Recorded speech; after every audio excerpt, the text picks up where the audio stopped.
I was 14 in the summer of 1967, and our scout troop had planned a 3-day trip into the Allegheny National Forest in northern Pennsylvania. It was hot, humid, and the kind of green you only see in the middle of July. There were 8 of us kids, plus 2 troop leaders, and the plan was to hike about 6 miles in on the North Country Trail, set up camp, and spend the weekend doing the usual: fire building, compass work, and way too many mosquito bites. I'd been on plenty of trips like it before, but this one stuck in my head for all the wrong reasons. On the second afternoon, we were supposed to do a navigation exercise in pairs. My buddy Chris was supposed to keep track of our bearings while I counted paces. Somewhere along the way, we both realized we'd been walking for way too long without seeing the others. We argued for a bit, mostly about whether to turn back, but eventually decided to keep moving toward a low ridge that we thought would help us get our bearings. The further we went, the quieter the woods felt. Even the bugs seemed to thin out. By the time we crested the ridge, Chris had twisted his ankle on a root, and we were both sweaty and frustrated. That's when I spotted it, a clearing about 50 yards down the slope. At first, I thought it was just an empty patch of ground, but as we got closer, I could make out the shapes of a tent. Not a scout tent, older, canvas-style one, dark green and low to the ground. There was a campfire ring with fresh ashes, a coffee pot still hanging over the pit, and a line of laundry strung between 2 trees. Whoever it belonged to had been there recently. Chris wanted to call out, but something about the place made me hold back. The air smelled faintly of smoke, and I could see boot prints in the dirt. Big ones, deep enough to suggest a heavy man or someone carrying a lot of weight. The laundry wasn't scout uniforms. It was dark clothes, maybe work pants and flannel shirts. A few pieces looked almost oily, like they'd been used for something messy. Off to one side, there was a small stack of firewood, each piece cut neatly, and the axe was still buried in a stump. We stood there for maybe 30 seconds before I noticed a tin plate on one of the logs. It had beans on it, still wet. That meant someone had been eating here minutes, maybe hours, before we stumbled in. I felt this pressure in my chest, like we shouldn't be here, but I also didn't hear or see anyone. Chris crouched near one of the tents and whispered that he could hear something inside, soft and rhythmic, like breathing. I didn't want to check. That was when I heard a twig snap somewhere beyond the clearing. It was sharp and deliberate, not the random sound of a squirrel. Then another, closer this time. I grabbed Chris's arm and mouthed, "Go." We started backing toward the ridge, not turning our backs to the camp. About halfway up, I glanced over my shoulder and saw movement between the trees on the far side of the site. A man in a wide-brimmed hat, standing completely still, facing us. We didn't run until we were out of sight of the clearing. I could hear Chris breathing hard behind me, and every few steps I kept expecting to hear heavy footsteps chasing us. But there was nothing, just the sound of our own movement through the brush. The woods looked different now, less like the trail map we'd memorized and more like an endless wall of trunks and shadows. My brain kept flashing back to that man, how still he was, how he didn't call out or move toward us, just watched. We eventually found a small creek and decided to follow it downhill, figuring it had to lead somewhere familiar. That's when I saw something that made my stomach drop. a boot print in the mud beside the water. The tread matched the ones from the camp, and it was fresh. We didn't talk about it, but we both quickened our pace. At one point, I thought I heard something in the trees behind us, a soft shuffle. But when we stopped to listen, it went silent. By the time we stumbled onto the edge of the main trail, the sun was nearly down. We could see the glow of our scout camp's lanterns in the distance, and that pushed us into a jog. We told the scoutmaster we'd gotten turned around, but I left out the part about the camp. I didn't want to be the kid who made up stories. A week later, though, I saw a short article in the local paper about a wanted man suspected of hiding out in the woods near where we'd been lost. No arrest was made. They never found his camp.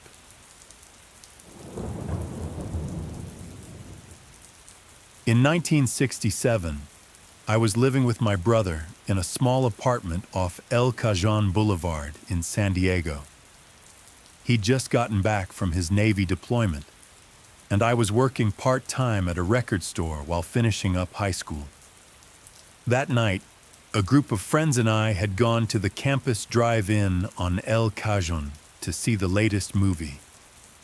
We all crammed into my friend Jimmy's '59 Chevy, but when the movie ended around midnight, he was giving a ride to a girl from Grossmont High who lived in the opposite direction.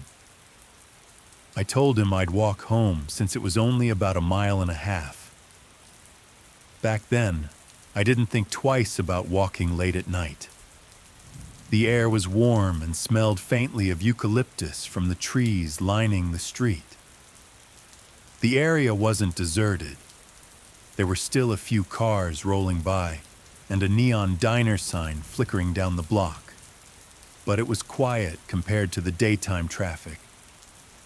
I had on my denim jacket, transistor radio in the pocket, tuned low to KGB 101.5. I remember thinking how peaceful it felt, with the buzzing streetlights and the occasional sound of a car stereo fading past. I wasn't in any rush, so I kept a steady pace, hands in my jacket pockets. About 5 minutes into the walk, I noticed a man about half a block behind me. He was wearing dark pants and a light-colored shirt, and he wasn't in a hurry, just walking steadily, same direction as me. At first, I didn't think much of it. People walked home from the drive-in all the time, but every time I glanced over my shoulder, he was still there, same distance back, never gaining, never falling behind. It was just enough to plant a little unease in my stomach. I crossed to the other side of El Cajon Boulevard when I reached a stretch where the sidewalks got narrower. Usually, that was enough for someone behind you to keep going their own way. But when I stepped off the curb, I could see out of the corner of my eye that the man did the same. No hesitation, just mirrored me. That was when I stopped telling myself it was a coincidence. At this point, I decided to pick up my pace a little. Not a full run, just enough to put some distance between us. My apartment was still about 10 minutes away, but there were a couple of late-night gas stations along the route where I figured I could duck in if I really felt cornered. I kept my eyes forward, trying not to look back too often, but every traffic light gave me an excuse to glance over my shoulder. He was still there, same calm stride, hands in his pockets now.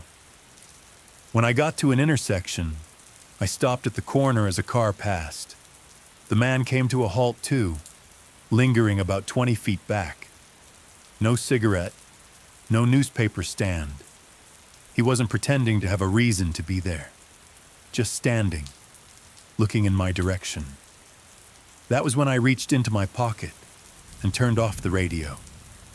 I wanted to hear everything now. The hum of the streetlights, the sound of my own footsteps, and, faintly, his. I cut down a smaller residential street instead of staying on the main road, hoping to lose him in the quieter blocks.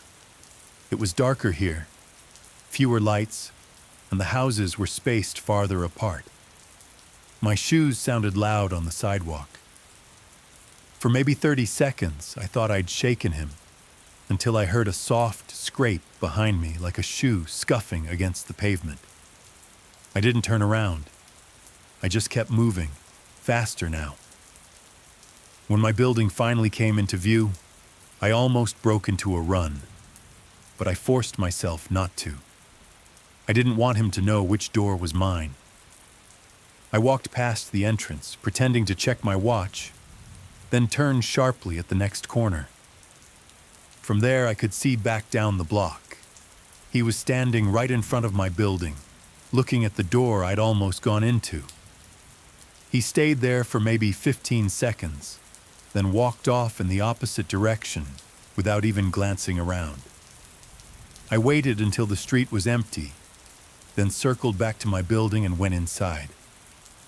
The next few nights, I took different routes home, and I never saw him again. But for weeks after, I kept wondering if I'd gone inside my building that night. Would he have just kept walking, or would he have followed me in?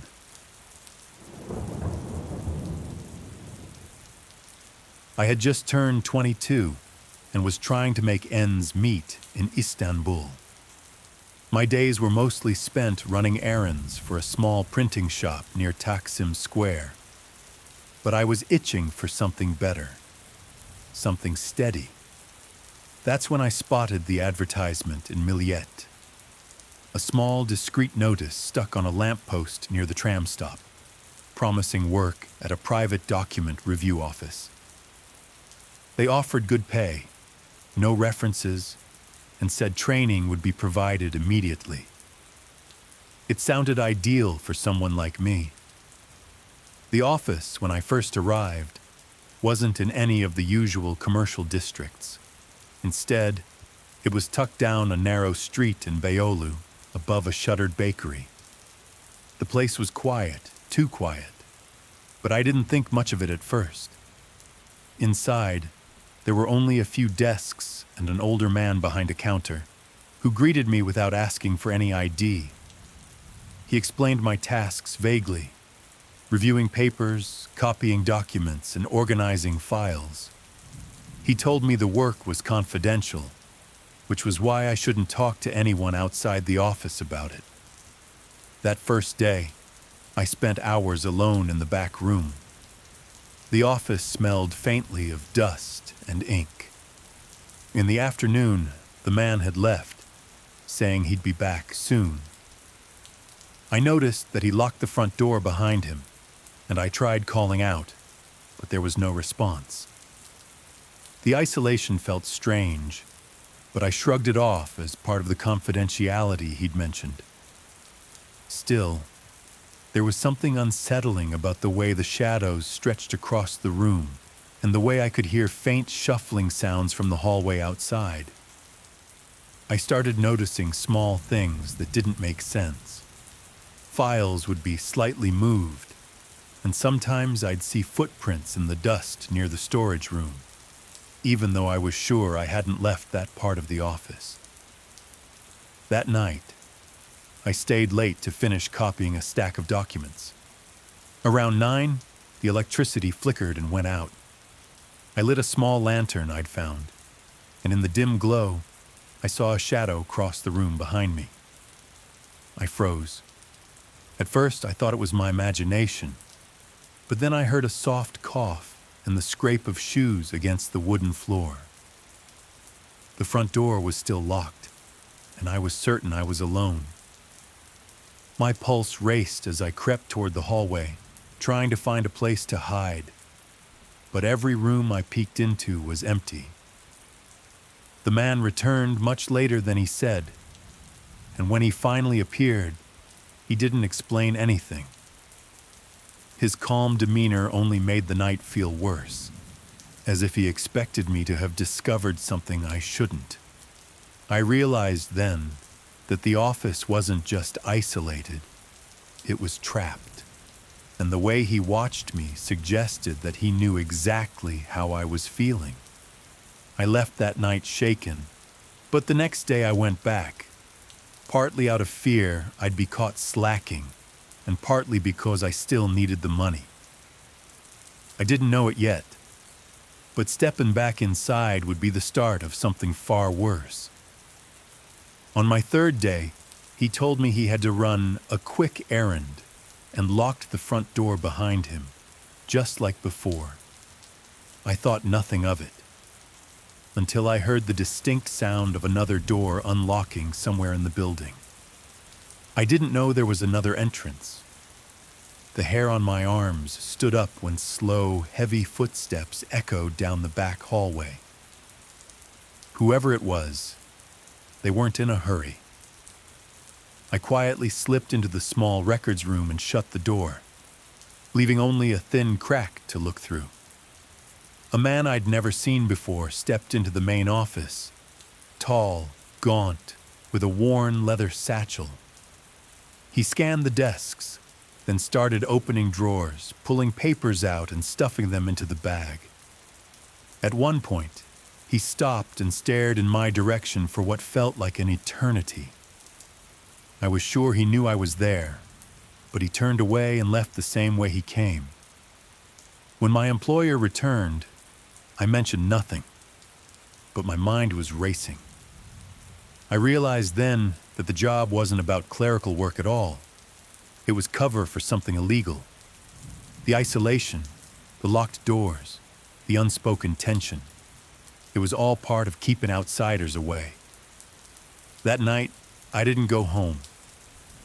I went straight to the train station and left Istanbul for my cousin's place in Ankara, where I hid for a while.